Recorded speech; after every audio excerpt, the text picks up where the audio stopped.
Come on in, sit back and relax. You're listening to episode 227 of the Wealth Tech Today podcast. I'm your host, Craig Iskowitz, founder of Ezra Group Consulting. And this podcast is all around the news, information, and updates on wealth management technology. My guest for this episode is Molly Weiss from Envestnet. Now, Molly Weiss is a 17-year financial services veteran, and she drives Envestnet's end-to-end technology and solutions, ranging from portfolio management to financial planning, to performance reporting, to digital account management tools, and more. Molly has worked to integrate the firm's acquisitions and its growing network of integrations with third-party partners and maintains a focus on investor and advisor user experience. And she holds an MBA from Santa Clara University. I've known Molly for a long time and watched her meteoric rise through the company. She's done a fantastic job there. And we spoke about a lot of interesting stuff. We covered the Envestnet platform, the Envestnet's, we'll call it the old ENV2 Envestnet Enterprise Platform, its configurability and integrations. We love talking about integrations here at Ezra Group. We talked about UMH, Unified Managed Households, and their holistic portfolio management oversight tools that Envestnet has. And something new, which I was excited about, a little geeky here, we're going to geek out on managed accounts. It is multi-actor trading UMA sleeves, where multiple people, including advisors, can get into a single UMA sleeve and make trades. Very cool stuff. But before we get started, let's talk about tech stacks. Now, at Ezra Group, we've seen tech stacks of hundreds of RIAs. And let me tell you, most of them are loaded down with tech debt. So you shouldn't feel too bad about yours. But let's face it, tech debt is like a giant anchor holding back your business growth. If you want to free your firm for exponential growth, you should run, not walk, to our website, ezragroup.com, and fill out the Contact Us form. Our experienced team can evaluate your current tech ecosystem, deliver targeted recommendations, optimize your existing systems and operations, or run an RFP and help you implement new software to take your firm to the next level. You can take advantage of our free consultation offer by going to ezragroup.com. A few quick housekeeping items that we always do before the interview. Please subscribe to the show wherever you listen to podcasts so you don't miss an episode. Check out investinothers.org. That's the Invest in Others Charitable Foundation. They do a lot of good work in our industry, raising money to donate to charities that are either run by or helped by financial advisors. I'm proud to introduce our guest. It is Molly Weiss, Group President of Wealth Management Platform for Envestnet. Hey, Molly. Hey, Craig. It's always good to talk to you. I can't get away from you. Everywhere I go, I turn around, you're there. You're at T3, you're at this conference, you're at that conference. We're always hanging out. It's great. Where are you calling in from? I'm actually in Walnut Creek, California. My kids have the week off of school, so I'm up with my dad, and they're hanging out with their grandpa. Nice. I remember those days when the kids head off from school. So you finally get to go fight the traffic to get away from things. So we are talking about all things Envestnet, technology, how we're helping advisors. Can you give us, for anyone who's been living under a rock, give us a 30-second elevator pitch for Envestnet? Well, what I love to say is that Envestnet really provides technology for any kind of advisor or advisory firm persona that exists in our industry, from an independent advisor in an RIA all the way through to a broker-dealer representative. And we really focus on helping the advisor serve their client. So portfolio management tools, reporting tools, data and analytics, financial planning, billing, really everything from kind of an end-to-end ecosystem that an advisor needs to serve their client. It is amazing how you guys have grown and expanded over the years into a comprehensive platform. I remember when you just started out. But one of the things we want to talk about, one of the things we want to talk about was integration. We might as well kick that off. And you were saying how the capabilities of Envestnet around integration are helping advisors to maintain their identity. How is that working? I think it's both advisors and larger institutions, but what we've really seen is that, advisors and advisory firms are using the way that firms like Envestnet have opened up their architecture to integration to customize their client experience or their advisor experience. And I think, particularly the large institutions that have, development teams and big technology stacks, they're able to use the power of our engines within their platforms so that they have a really strong identity out in the marketplace, but they're not having to rebuild a trading system or rebuild a compliance and oversight system or a proposal generation capability. So I like to think about Envestnet really approaching the marketplace with optionality. We think about it sort of as three different ways. One is you take our native user experience, it's very customizable or configurable. But if you need it out of the box, we give it to you. If you're kind of in the middle and you want some of your own technology stack and some of Envestnet's, that's a possibility as well. But if you really are, one of these larger institutions and you want to create a completely custom, your own identity, the advisor or the client doesn't even necessarily have to know Envestnet's in the background. You build your user experience and Envestnet powers you with our engines and our scale and all of the capabilities that we have. So I think that really allows firms and advisors to create an identity if they want one to be really independent in the marketplace without having to build their tech from scratch.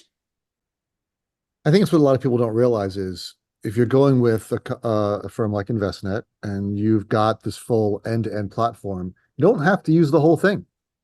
You You could don't. just use some pieces of it.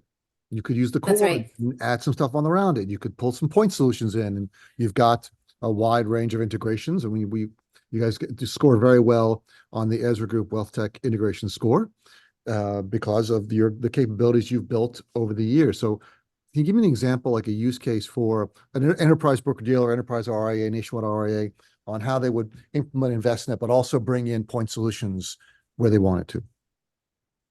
I mean, I always think about CRM. So CRM is something that most firms, especially the larger ones, have a very specific, tool that they want to use or a way that they want to customize. And so, almost every larger institution and a good number of RIAs are using their own CRM solutions and then deeply integrating, particularly something like a Salesforce where there's workflows and there's, a lot of capabilities within the CRM. But then behind the scenes, it's Envestnet's, portfolio management system or performance engine. And so we're serving up data into a CRM. So that's an obvious example.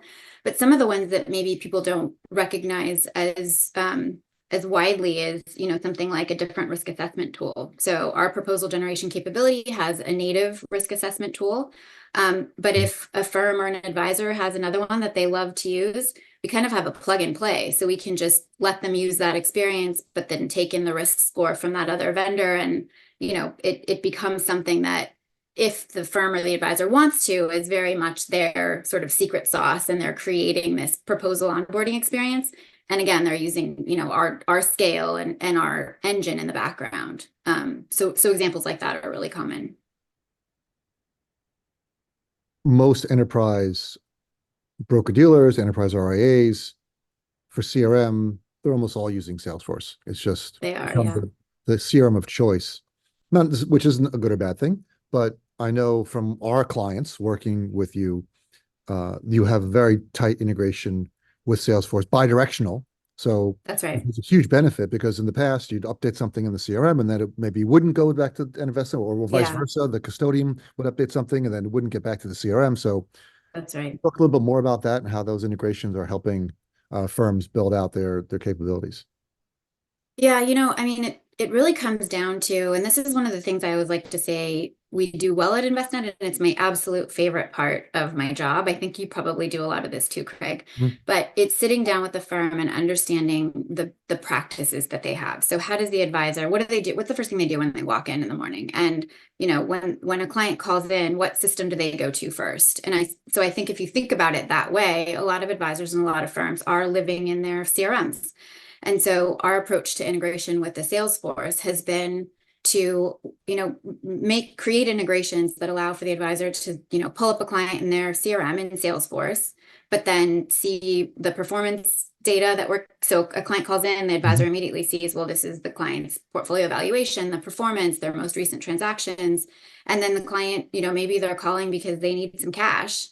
They can click a button and initiate a withdrawal request or a money movement request that involves trading, and it goes straight through to the Envestnet platform and our trading or portfolio management engine, and then to the custodian. So, I mean, I think that what we want to enable is to allow the advisor to kind of do business the way that they want to, and power the experience that they're looking to support. And we see that all the time with Salesforce. So that's a pretty typical kind of use case.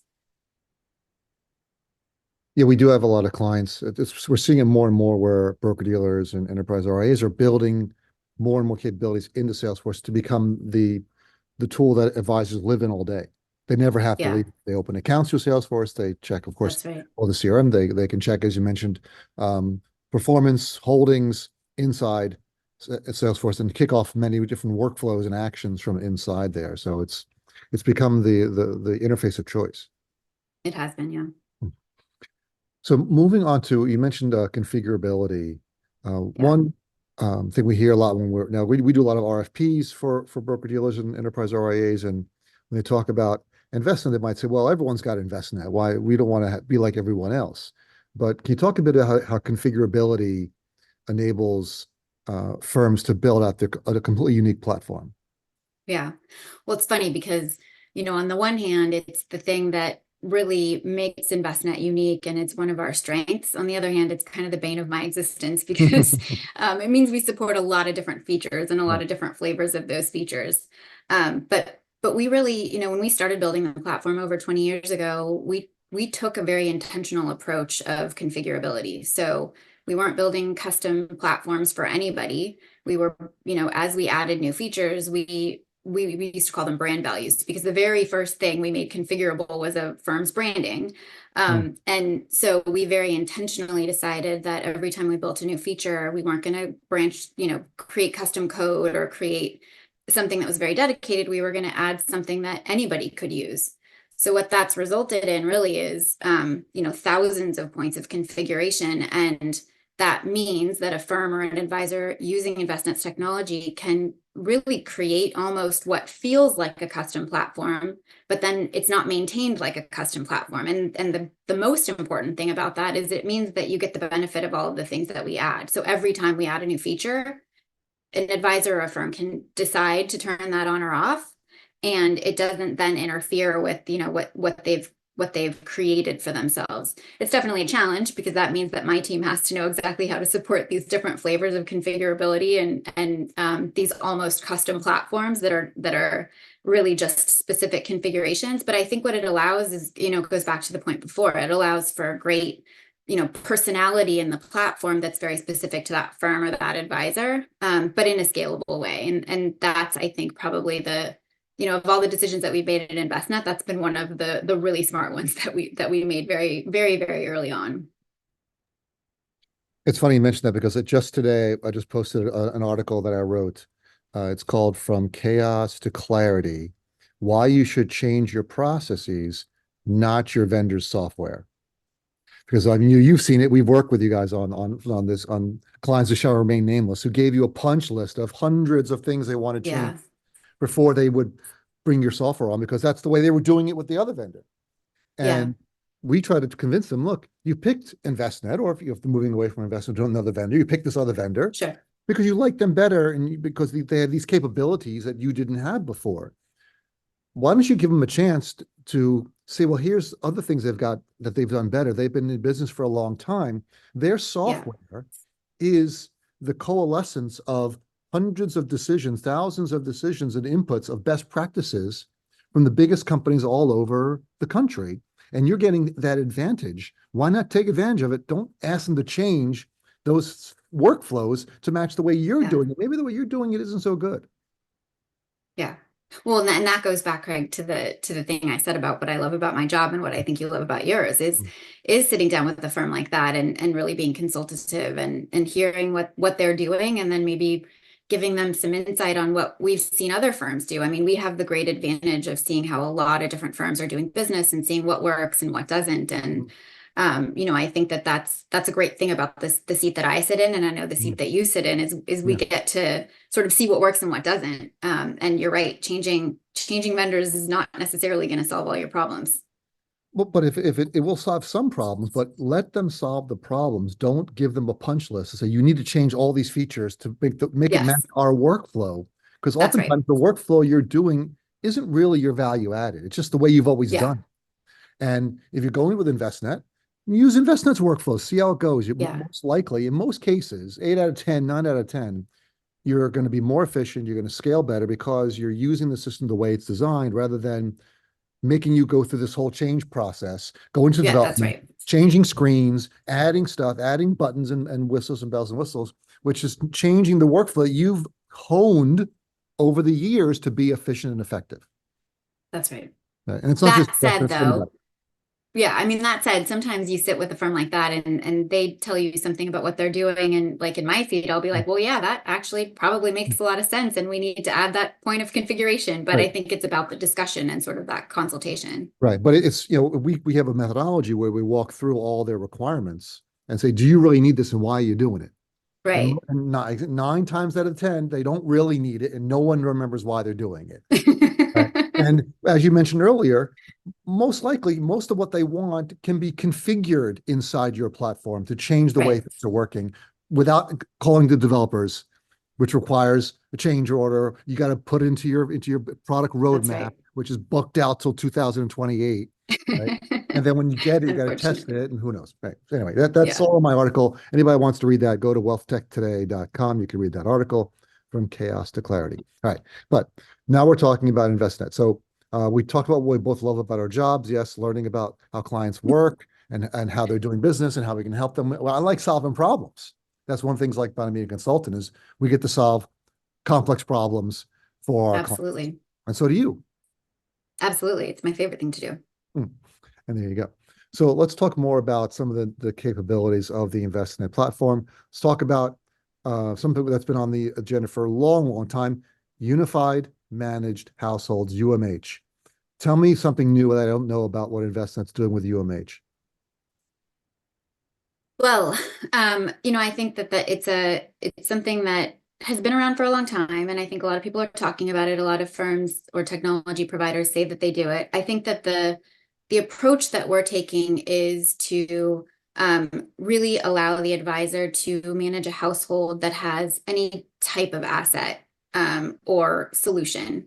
So rather than just saying we're going to manage a number of investments at the household level in a tax efficient or asset location aware way, we want that to be broader. So we want to bring in illiquid holdings. So we're bringing Hmm. in alternatives to that, structured notes, certainly fixed income. But longer term, I think it's anything that goes into an investor's net worth that the advisor wants to manage around, being able to really have that model or look at that allocation at the household level and then advise the client, trade where they can, and then advise the client on what else they might need to do to kind of keep the right asset allocation, risk level, time horizon on that portfolio that's really at the household level. So that's the work that we're doing right now. And the way we think about it is, there's kind of the UMA, which is put anything in an account. And we're also investing in the UMA technology so that it can have alternative assets or, illiquid sleeves and sleeves that are traded by multiple parties. But for us, it's important that that extends to the household and not just the single account because we really, clients are going to have multiple registrations. They're going to have children that have accounts within the household. They're going to have hard assets, illiquid assets. And so that's really one of the big things that we're focused on with our roadmap in the next year to 2 years. And will we also be able to include insurance in that? Because you've got the insurance exchange. Absolutely. Because that's one Yep. thing that's been a problem, I know for a lot of people who are coming into wealth management, um, and not necessarily in the higher net worth range, but even just the middle tier range, is that they Yeah. can't see everything in one place. They have to go to one person for their insurance, one person for their estate planning, one person for their just standard wealth planning. And again, if they're higher net worth, they want to get into a liquids. That's another report. It's another screen, or it's another statement. So Yeah, that's right. so you're saying Envestnet will be able to bring all this together as one. That's correct. Yeah, so we do annuities now. So Mhm. annuities within the proposal, right next to your traditional investments. We have structured note capability as well. So think about now we're adding alternatives, and then we'll go kind of more broadly into not just those managed assets, but into unmanaged as well. And that's going to save, I know, a number of our clients a lot of headaches because now they're doing it all manually, right? If they Right. want to do the structured notes, they're using another system, another That's platform right. away from Envestnet. So they have to build their proposals um, by plugging into a PowerPoint or into a Word document reports that they're pulling out of Envestnet and their Yeah. ultimate investment provider and their annuity provider, and they kind of got the Frankenstein their proposal together. So now we can do it all in one place. Yeah. Well, and to be clear, some of what advisors do, like, think of alternatives as an example. They may do all of their research and the qualification process of an investor or an advisor to use alternative investments may still happen on another platform, but it'll be deeply integrated into the Envestnet technology. And that goes back to this kind of open architecture approach, because what we see is that firms may want to use different providers or point solutions for something like alternatives or structured notes or insurance. And so it's important that we, just like we are when it comes to third-party managers, we take an open architecture approach. We'll do the same, but ultimately being able to view that portfolio, that household level portfolio, and then allow the advisor to manage it holistically using our platform, using our scale. That you and I talked about this, that word personalization is so overused, and I kind of even hate to say it out Don't loud even say it. anymore.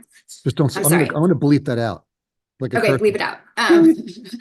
But what we know advisors want to do is to serve the needs of each of their clients, but not have to pull out spreadsheets to do it, because you can't possibly scale and you're not spending the right time on the right clients when you're doing that. So that's the goal.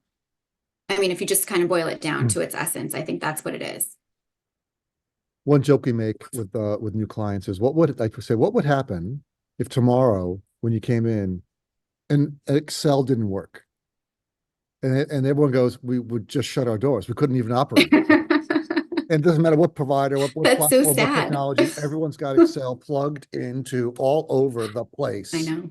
right? Filling gaps, managing stuff, tracking, yeah, trading, everything. So yeah, we're not that I don't I'm gonna love. use another, I'm gonna use another I'm gonna Yeah, use another term you told me not to use, but like maybe somebody should replace Excel with AI. Maybe that's what somebody should focus I on. told you not It's to use like that, Molly. Yeah, I know, I'm just breaking don't all the say rules. whatever you do. Don't say the word friction. Swivel chair? No. Yeah, don't say that either. Yeah, we'll have we'll have another episode where we're just going to talk only in industry buzzwords. We'll do industry buzzword bingo, and everyone can have a card, and they can I love follow it. Let's at do it. home. That would be so fun. We'll do that. Maybe we'll do that as a panel at the next conference. Industry buzzword bingo.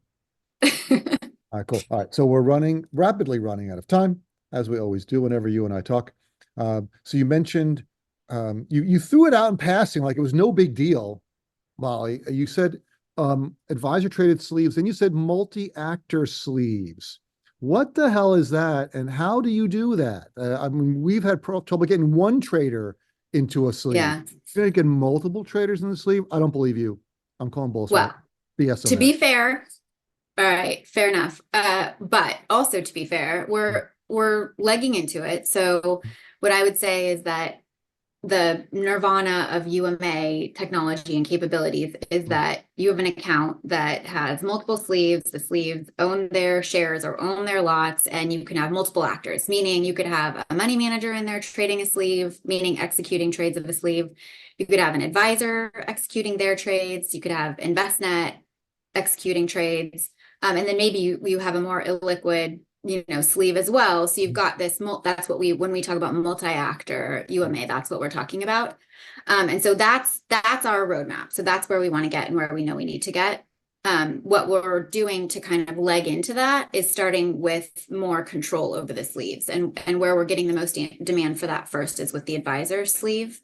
So we have a lot of firms that are, leveraging the power of the UMA to help an advisor, use more managed accounts. So they retain some of their, special secret sauce when it comes to creating models. So maybe they're a great small cap model creation or model creator, but they look to outsource, the other asset classes or the other parts sleeves of the UMA. But what the advisor wants is to retain control over that sleeve, so they can, decide to transition assets, that maybe have come over from another advisor, or just to be able to explicitly say, I want to trade this sleeve this specific way. So the way that we're legging into that future nirvana state of multi-actor trading is by giving them control first. So advisor controlled sleeve, manager controlled sleeve, where Envestnet's still doing the trade execution, meaning the actual submission to the custodian. Mhm. And then longer term, it's, we step out of the submission of the trades, and it really is the advisor submitting the trade, the manager submitting the trade, and that's where we get to that nirvana.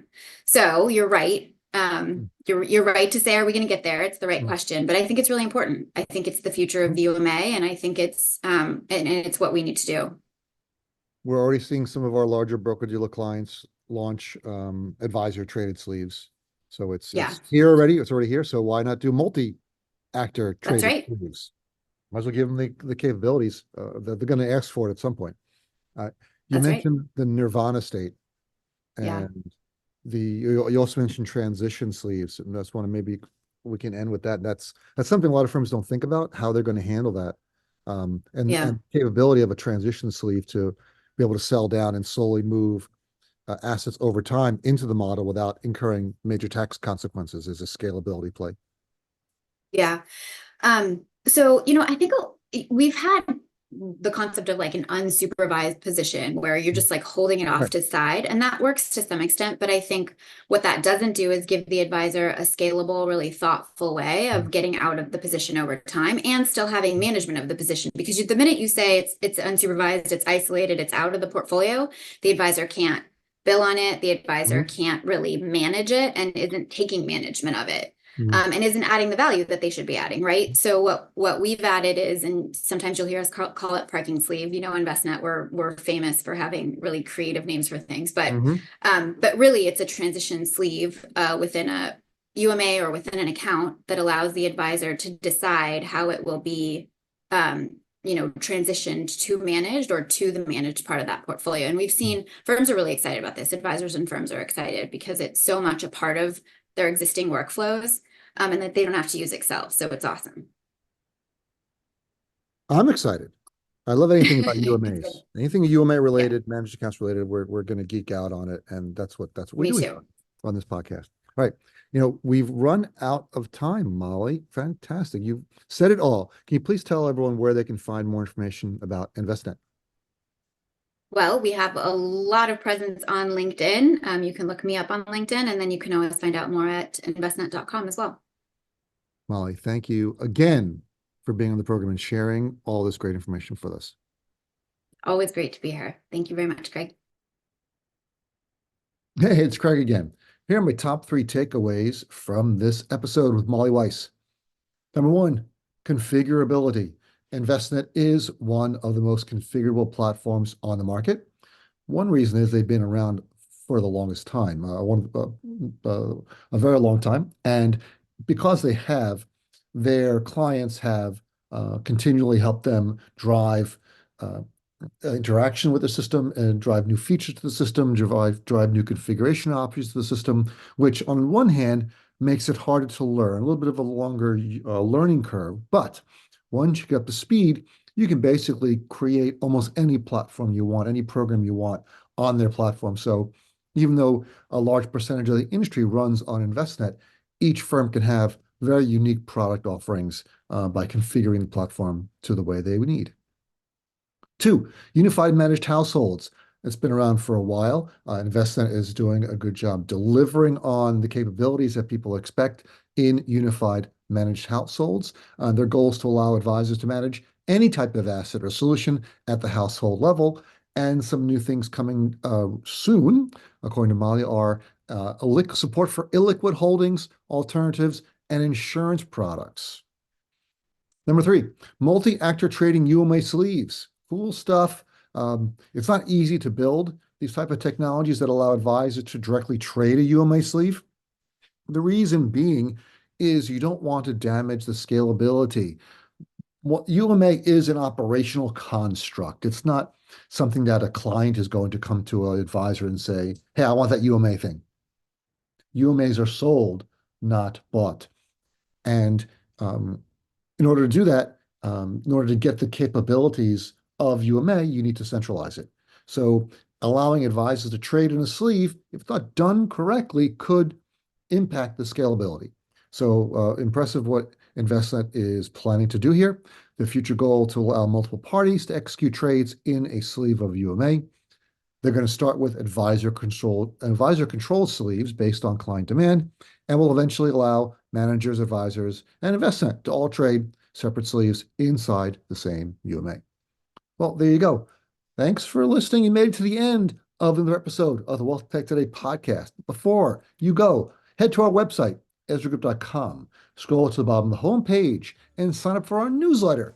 Once a month, you receive an email chock full of wealth management goodness, news, updates, and alerts. You will not be disappointed. Thanks again for listening, and talk to you all again next time.